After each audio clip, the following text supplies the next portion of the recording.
रामलला के प्राण प्रतिष्ठा की तारीख जैसे जैसे नजदीक आती जा रही है, वैसे वैसे अयोध्या में राम मंदिर में चमत्कारों की झड़ी लगती जा रही है और इसे देख करके वैज्ञानिक भी सकते में आ गए।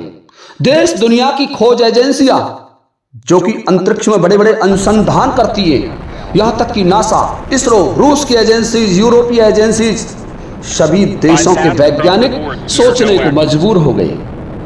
और सोचे भी क्यों नहीं, जिसका कोई पार नहीं पा सकता, जाए अभेद अखंड अनंत अनाद बतामे, नारद से सुख व्यास रटने पछहारे तौवा पार न पामे। देखिए, जिसको अनंत बताया गया है, अखंड बताया गया है, अभेद बताया गया है, उसी भगवान श्री राम का मंदिर अयोध्या में बनकर के तैयार हो चुका है। इससे पहले वीडियो में मैंने आपको भगवान श्री राम के मंदिर निर्माण की जो गुत्थियां थी उनको सुलझाने की कोशिश की थी। यदि आपने वो हमारा वीडियो नहीं देखा है तो उसका लिंक भी इस वीडियो के डिस्क्रिप्शन में मिल जाएगा, एंड स्क्रीन में भी मिल जाएगा और आई बटन में भी आपको वीडियो मिल जाएगा, आप उसे देख सकते हैं।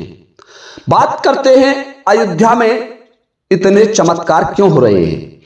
इन चमत्कारों को देखकर तो ऐसा लगता है कि जितनी भी धार्मिक शक्तियां हैं, जितनी भी पौराणिक काल में वर्णित की गई धार्मिक शक्ति हैं, वो सभी अयोध्या में भगवान श्री राम का महोत्सव देखने के लिए आ गई हैं।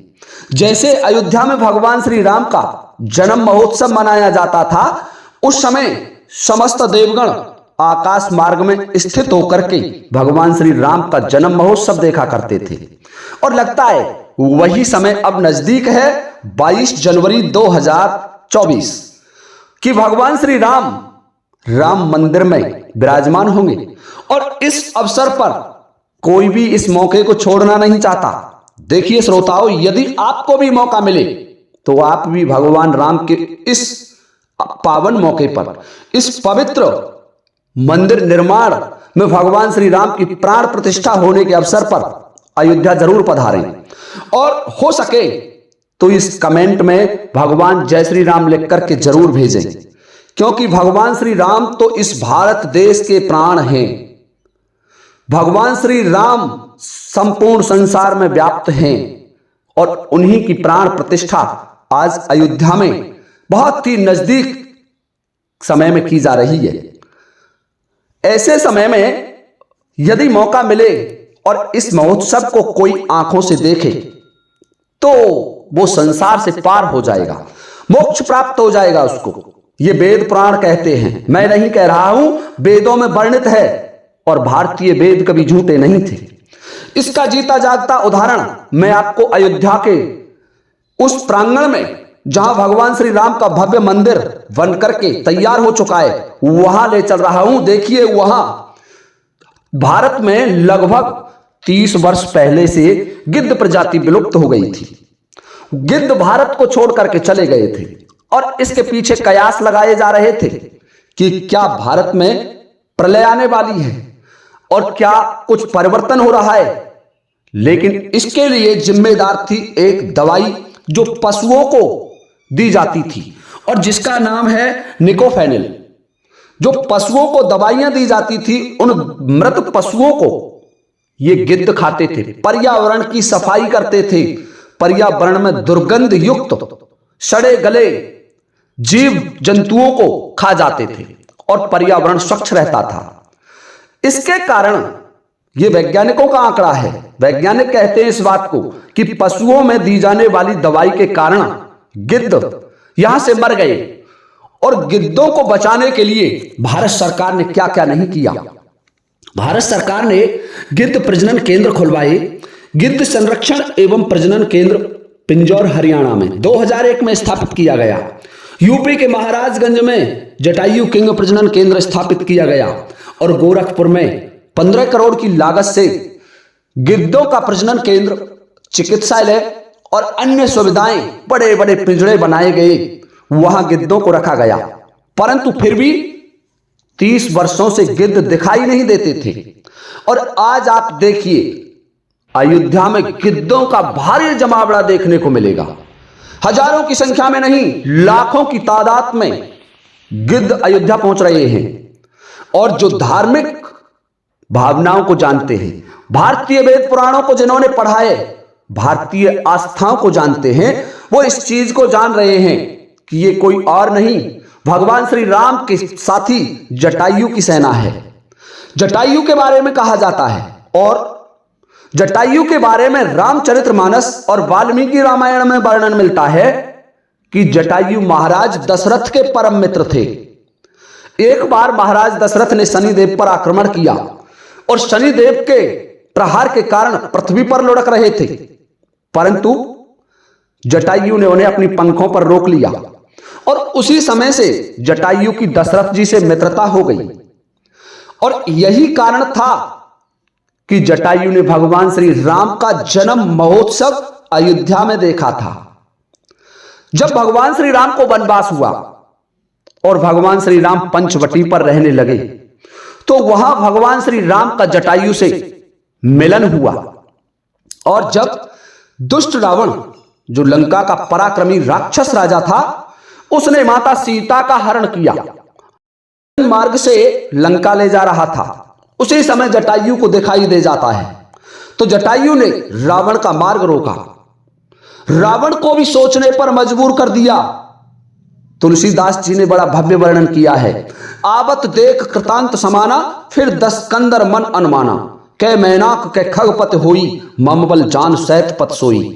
रावण भी ये सोचने को मजबूर हो गया था जब उसको वज्र के समान आता हुआ देखा कि ये क्या मैनाक पर्वत है जो भगवान शिव सहित चला आ रहा है, या स्वयं भगवान विष्णु हैं जो गरुड़ पर आरूढ़ होकर चले आ रहे हैं।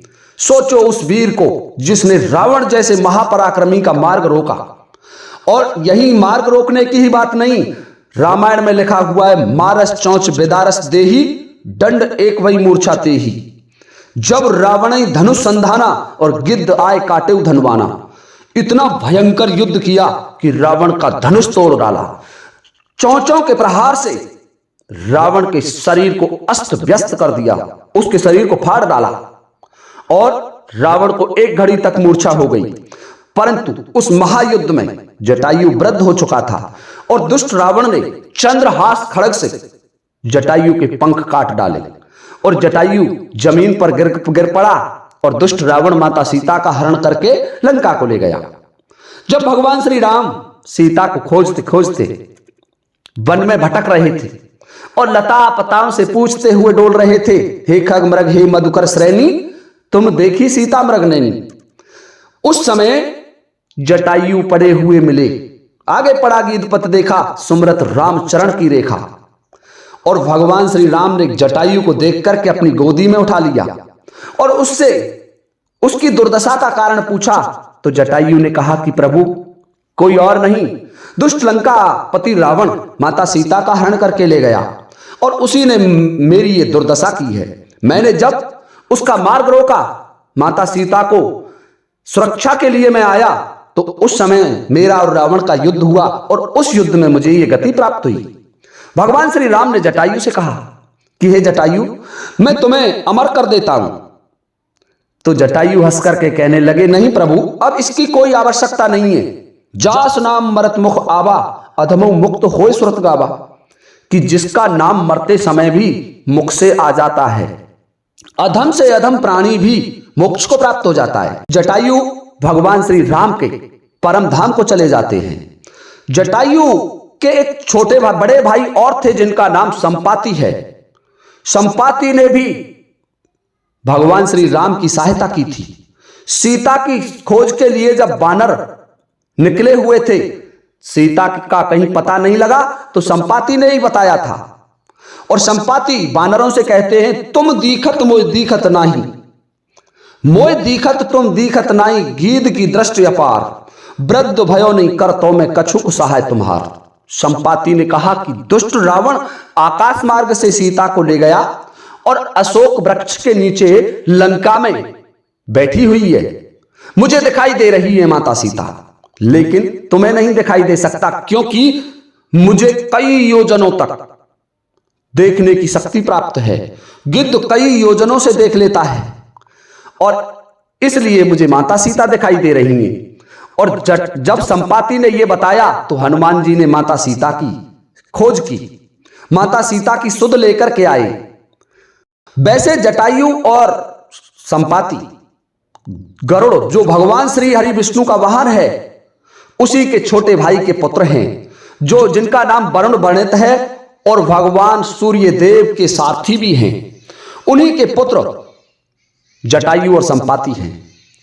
तो वही जटायु आज अयोध्या में आ गए भगवान श्री राम का मंदिर महोत्सव देखने। वैज्ञानिक भले ही इसको एक महज संयोग कहें कि एक संयोग की बात है, लेकिन आप सोचिए, कई वर्षों से वैज्ञानिक ये रट लगाए जा रहे थे कि जटायु गिद्ध प्रजाति भारत से विलुप्त हो गई है। गिद्धों की जितनी भी प्रजातियां हैं वो भारत में देखने को नहीं मिल रही हैं, और इसका कारण है पशुओं को दी जाने वाली दवाई। लेकिन आज क्या हो गया? आज कैसे हजारों की संख्या में गिद्ध अयोध्या आ गए? ये कोई संयोग नहीं है श्रोताओं, ये भगवान श्री राम का चमत्कार है। भगवान श्री राम के जन्म महोत्सव को देखने के लिए अयोध्या में गिद्ध ही नहीं, न जाने कौन कौन सी धार्मिक शक्तियां आ जाएंगी। स्वयं भगवान शिव भी अयोध्या आएंगे। आगे आने वाले वीडियोज में आप देखते रहें अयोध्या में होने वाले चमत्कार। आप सभी को इसी के साथ जय हिंद, जय भारत।